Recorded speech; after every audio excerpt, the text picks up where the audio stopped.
Assalamualaikum warahmatullahi wabarakatuh. Puji syukur kita panjatkan kepada Tuhan Yang Maha Esa, Allah Subhanahu wa Ta'ala, karena telah memberikan rahmat dan hidayahnya untuk bisa melakukan ujian akhir sekolah pada kesempatan kali ini. Perkenalkan, nama saya Nur Aziza, NIM 1819189 dari Prodi Teknik Industri, Fakultas Teknologi Industri. Pertama-tama, saudara-saudaraku semua, mari kita pahami apa sebenarnya Muhammadiyah itu. Muhammadiyah secara etimologis adalah pengikut Nabi Muhammad. Ada beberapa sebab mengapa Kiai Haji Ahmad Dahlan memberi nama gerakannya Muhammadiyah, bukanlah Halaniyah, yaitu karena Kiai Haji Ahmad Dahlan memberi nama gerakannya yaitu karena warga Muhammadiyah tidak ingin warga Muhammadiyah mengkultuskan Kiai Haji Ahmad Dahlan setelah wafat di kemudian hari, dan taklid buta, mengikuti tanpa dipikir. Pokoknya apapun yang dilakukan Kiai Haji Ahmad Dahlan itu pasti benar. Dan ada 3 maksud mengapa Kiai Haji Ahmad Dahlan menamakannya Muhammadiyah, yaitu karena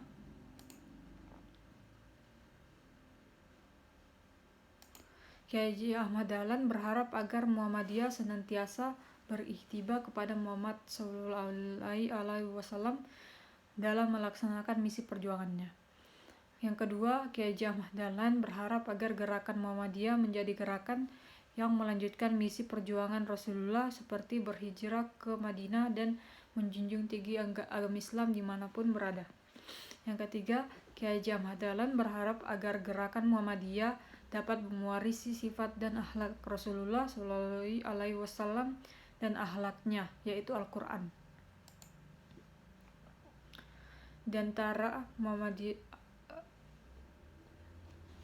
Sementara Muhammadiyah secara ideologis adalah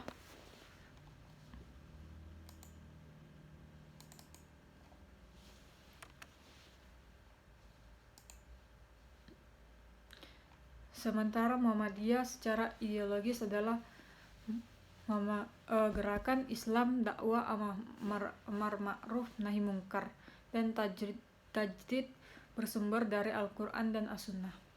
Sedangkan Muhammadiyah secara historis adalah sebuah organisasi gerakan Islam yang didirikan oleh tokoh Kiai Haji Ahmad Dahlan, Muhammad Darwis, pada jantung Yogyakarta, yaitu Kampung Kauman, pada tanggal 18 November 1912 Masehi atau 8 Zulhijjah 1330 Hijriah, untuk memperbaiki pemahaman masyarakat yang jauh dari agama Islam yang sebenarnya pada saat itu. Yang kedua, menjelaskan historitas Muhammadiyah atau sebab yang mendorong lahirnya Muhammadiyah, berdirinya Muhammadiyah, dan visi serta misi Muhammadiyah. Saudara-saudaraku semua, Muhammadiyah yang merupakan satu gerakan Islam tersebut berdiri karena didorong oleh beberapa sebab, yaitu Kiai Haji Ahmad Dahlan memperdalam Al-Quran pada surat Ali Imran ayat 104. Yang kedua, terdapat pada masyarakat Islam Indonesia, yang mana pada saat itu terdapat ketidakmurnian amalan Islam akibat tidak dijadikannya Al-Quran dan As-Sunnah sebagai rujukan untuk menjalani hidup di dunia oleh sebagian besar umat Islam Indonesia, dan lembaga-lembaga pendidikan yang dimiliki umat Islam belum mampu menyiapkan generasi yang siap mengemban misi selaku khalifah Allah di atas bumi. Yang ketiga, terdapat pada luar tubuh masyarakat Indonesia. Pada saat itu Indonesia sedang mengalami peningkatan gerakan kristenisasi dalam masyarakat, penetrasi bangsa-bangsa Eropa, terutama bangsa Belanda, pengaruh dari gerakan pembaruan di dunia Islam yang tidak sesuai dengan Al-Quran dan As-Sunnah.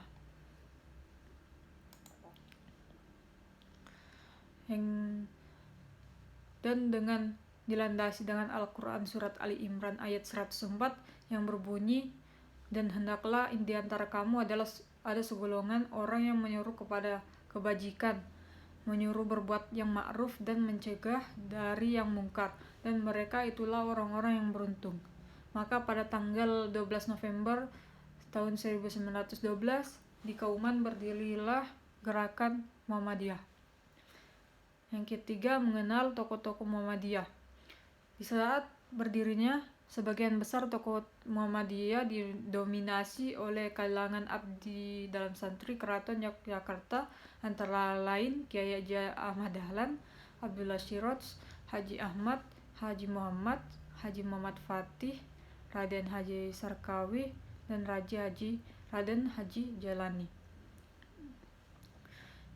Tokoh utama pendiri Muhammadiyah adalah Kiai Haji Ahmad Dahlan yang saat itu dibantu oleh beberapa anak muda Kauman, antara lain Jazuli atau Fahrudin, Dayat Daniel atau Ki Bagus Hadikusumo, Hisham, Tirjo, dan Sanidu.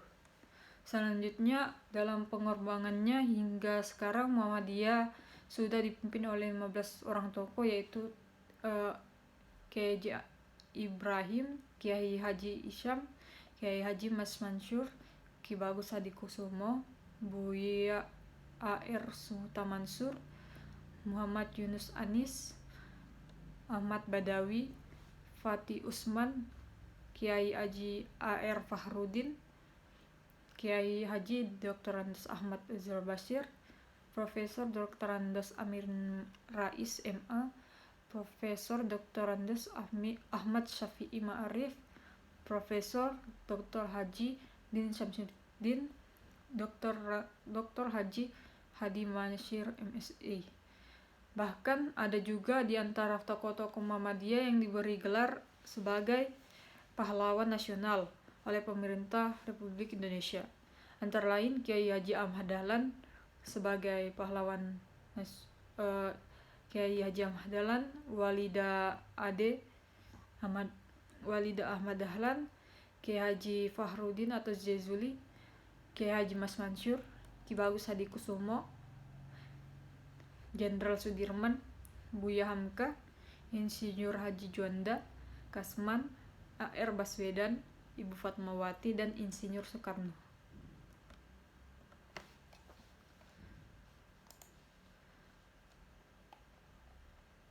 Keempat, menjelaskan keorganisasian Muhammadiyah saudara-saudaraku semua. Sebagai satu gerakan Islam, Muhammadiyah mengalami dinamika yang cukup pesat, yang mana hal itu terlihat dari perkembangannya secara keorganisasian. Secara horizontal, Muhammadiyah mempunyai organisasi sayap yang dikenal dengan Ortom, yang kepanjangannya adalah organisasi otonom, yang terdiri Ortom khusus, artinya diberi kewenangan secara khusus oleh Muhammadiyah untuk menjalankan amal usaha oleh pimpinan Muhammadiyah. Ortom khusus ini hanya ada satu, yaitu Aisyah, dan Ortom umum yang terdiri dari pemuda Muhammadiyah, Wadah Remaja Putra Nasyatul Aisyah, Wadah Remaja Putri Hizbul Watan, Wadah Kepanduan, Ikatan Kemahasiswaan Muhammadiyah, Wadah Gerakan Mahasiswa Muhammadiyah, Ikatan Pelajar Muhammadiyah, Wadah Gerakan dari Pelajar Muhammadiyah, Tapak Suci Muhammadiyah.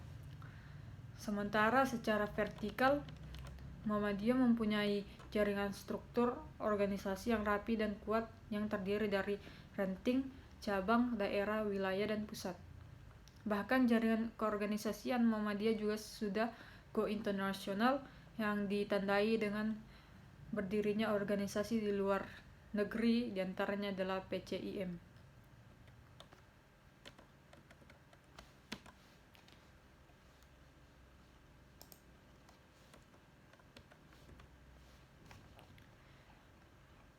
Tidak hanya secara keorganisasian saja yang berkembang, bahkan amal usaha Muhammadiyah pun juga mengalami dinamika yang dinamis.